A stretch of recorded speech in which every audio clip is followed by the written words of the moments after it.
Hi, hello, good morning. So, ayun nga, pupunta kami ng family ko sa Rainforest since nauna na sila ate, so kami na lang ni mama. Inaantay ko pa si mama.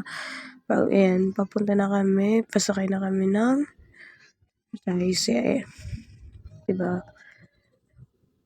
For the abangers kami ng tricycle. At ngayon, nakasakay na kami, malapit na rin kami.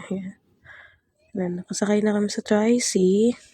Ayan, baba na kami, dito na kami, malapit na kami sa Rainforest. Sobrang ganda po ng Rainforest. Ang ganda niya pasyalan, sobra.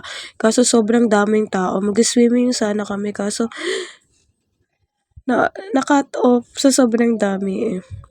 Punta kami ng playground para sa mga kids. Ang ganda talaga ng mga palaruan sa mga bata dito. At meron din exercise sa matanda kaso hindi ko na na-videoan. Yan, di ba?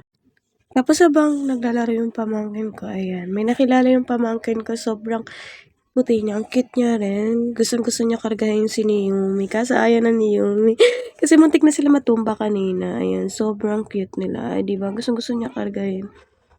Kahit kay mama, pinipilit niya talaga. Ang cute niya. Ayan, tas yun, kumain na kami ng family ko. Ayan. Yan yung ate ko, diba? Ito, kain kami. Ang saya pala kumain dito sa Rainforest. Sobrang sarap kumain, lalo na pag nakakamay. Pag yun, ang ganda ng tanawin, di ba? Lakad-lakad muna ako. Ayan, tapos after namin kumain, syempre, CR at saka mamamasyal. Namasyal kami ng ate ko dyan. Nandoon na sila ni Naomi. Ayan, pasyal-pasyal. Sobrang ganda talaga dito sa Rainforest. Ayan, pasyal lang. Doon. Ayan si ate at saka yung pamangkin ko. Sobrang cute din ni Naomi. Ayan.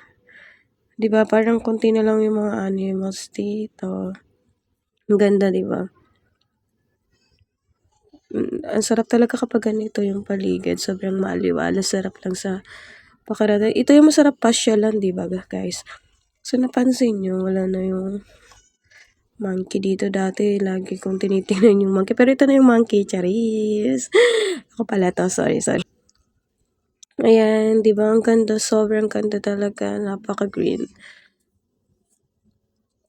Grabe, ang tagal din naman dito. Mula umaga kami. Tinabot kami ng magtatanghalian na.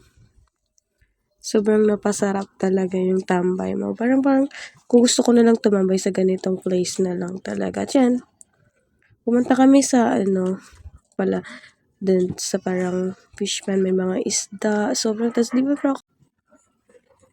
nung una akala ko talaga totoo din yung crocodile. Grabe. Di ba ang ganda talaga ng paligid. Tas ang lalaki ng mga isda dyan. Parang ang sarap banggitin yung isa ang tilapia. Parang sarap iulam, charis lang. Ang tataba kasi, joke lang po. Pero promise ang ganda, ang linis. Sobrang saya sa Rainforest. Kung magkakaroon talaga ng family day, mas gusto ko sa ganito. Sobrang peaceful lang. At yan, iba pa rin talaga ang nature talaga. Sobrang nakakaaliwalas ng pakiramdam and nakakatanggal stress. Lalo pagkasama mo, mahal mo, family mo. Yun lang, thank you.